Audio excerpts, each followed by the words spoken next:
Madam সুন্দরী, আজকে তোমাকে দিয়ে আমরা অনেক কাজ করাবো। আমার কিছু ময়লা কাপড় আছে, ওগুলো ধোয়া লাগবে।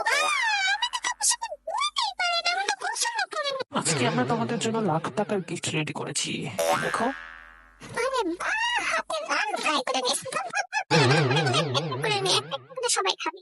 ঘরে তো এটা তো আরে কিটটা বেটার খাওয়ান না দিয়া বালিশ দিস। থাক বাবু, কান্দে না, ঘুমাও ঘুমাও। আমার বাবুটা ঘুমাইতেছে না, দুধু খাওয়ানো লাগবো। আমি কই পাবো দুধু? আমি কি বালিশটা একদম ফ্রিতে নিয়ে যেতে পারবো বাসায়? অবশ্যই। Thank you.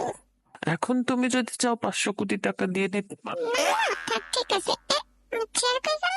আচ্ছা, আমি কি বালিশের বদলে অন্য কিছু নিতে পারবো? কি নিবা তুমি? আমি ম্যাডাম